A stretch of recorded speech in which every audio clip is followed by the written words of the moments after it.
Cucuyo Bay es, para que ustedes lo conozcan, si van a buscar una persona bulliciosa, poseída de sí mismo, jactante, no van a saber qué es él.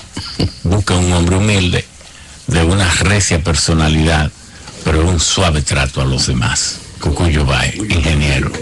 Gracias, Ramón. Ramón es mi amigo, por eso él habla de esa manera. Pero nunca miento. No. Además, yo estuve con Ramón en momentos importantes, porque fui su asesor de asuntos internacionales en el Senado. Así que nos conocemos. Casi todos los de mi generación, cuando hablamos del Trujillato, de la era de Trujillo, queremos presentarnos como personas ajenas a ese periodo. Yo no puedo señalarlo así. Yo soy hijo de dos familias. Una biológica, cuyo mi padre era un trujillista, un hombre de campo, pero trujillista. Y unos de crianza que habían pertenecido a Martínez Reina y a Estrella Ureña. Entonces siempre había en el fondo de mi casa una pequeña conspiración con una madre profesora, por ende tenía que ser trujillista en toda la formalidad, y una tía antitrujillista. En ese proceso uno creció, pero el trujillismo arropaba. Como decía Ramón, era una cultura y había que someterse a esa cultura. Una cultura que las generaciones de hoy no comprenden, porque no la vivieron. Pero tampoco se le han narrado. Y no se la imaginan, ni siquiera, y nosotros no hemos sido lo suficientemente capaces de podérsela transmitir. Porque cuando muchos no ha correspondido estar en el poder político, no hemos sido lo suficientemente responsables para que nuestra juventud, estas generaciones, sepan qué fue Trujillo y por qué hoy todavía perduran esos valores de esos 30 años del Trujillato. Yo creo, y así estoy señalándolo, que la cultura trujillista era una cultura del miedo. Yo le llamo cultura del miedo. Y descansaba en la autoridad vertical de un amo. Y ese amo era Trujillo, que se reproducía en todos los estamentos de la sociedad, las instituciones y la familia dominicana. Teníamos un ejército, el mismo de hoy, y una policía. Instituciones para la seguridad formal de la familia. Pero ese ejército que Trujillo consolidó era para el control político de la ciudadanía. Y su misión era ejecutar el terror y los crímenes contra los afectos de ese régimen. El Poder Judicial, al igual que ahora, era un mecanismo al servicio del gobernante para penalizar a los enemigos del gobierno y defender la impunidad de Trujillo y sus secuaces. Era una cultura donde el sargento era el jefe de un regimiento. El alcalde pedáneo era el jefe en una sesión de los campos dominicanos. El capataz era el jefe de las brigadas obreras. El director de la escuela lo veíamos como un jefe en nuestra generación. El rector de la universidad era la personalidad básica del estudiante. Y el papá era el jefe de la familia. No se le podía contradecir al papá tampoco. Es decir, que la democracia transversal era pura formalidad, lo que contribuyó a cercenar las voluntades y las iniciativas combativas y a neutralizar en buena medida la tradición de lucha interna de los dominicanos, acrecentando, como dije anteriormente, la cultura del miedo en la juventud dominicana de esa época. Trujillo, presidente, vocablos sinónimos para los niños, que desde su nacimiento y en los primeros cursos de la escuela solo conocían a Trujillo. Por eso yo recuerdo que le preguntaba a mi madre cuando era niño, Trujillo es lo mismo que presidente, porque solamente conocía del presidente que era Trujillo, y ya yo era casi un adolescente. Y como la lectura también estuvo censurada en nuestra generación, y los que llegamos a universitarios en los últimos años de la dictadura, y de manera clandestina, solo circulaban libros de José Ingeniero, como El hombre mediocre, y otros que se convirtieron en íconos ideológicos de negación a la moral trujillista. Pero ya eso era en el 60. La comunicación con el mundo exterior, que hoy estamos yendo a todas las estaciones, todas las televisiones, por todos los medios técnicos inventados.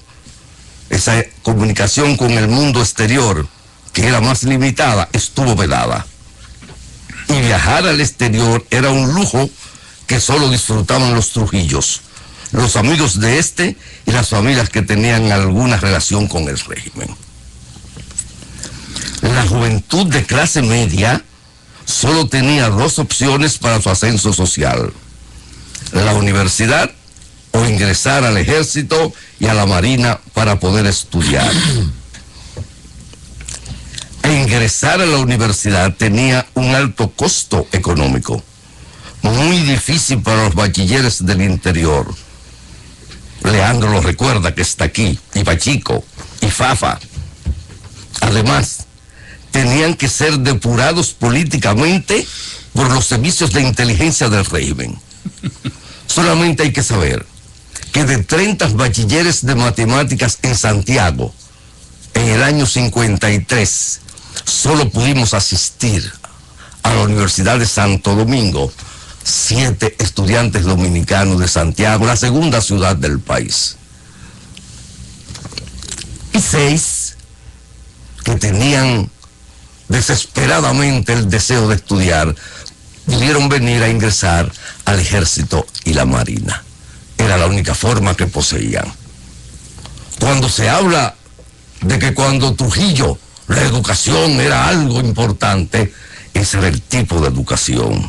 Las becas en esa época era un privilegio para alguien que tenía un amigo o familiar cercano al régimen, que además de ser depurado, tenía que presentarse cada mes como informante disfrazado a los servicios de inteligencia en la avenida México de la capital. Y hago esa referencia porque de los que estamos aquí, yo creo que el que estuvo un tiempo más largo con Trujillo fue quien le habla en Santiago, que estuve una noche, desde las 10 de la noche hasta las 5 de la mañana, en una fiesta, sentado con él, tomando Carlos I, que era su bebida preferida.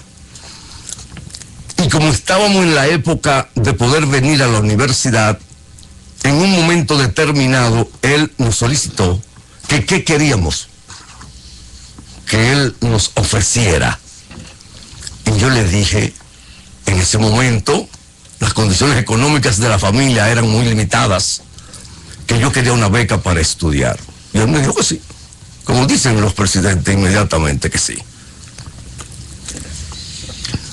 Yo volví a la casa y le dije a mi familia que me habían ofrecido ya una beca, que por eso yo venía a estudiar con la seguridad.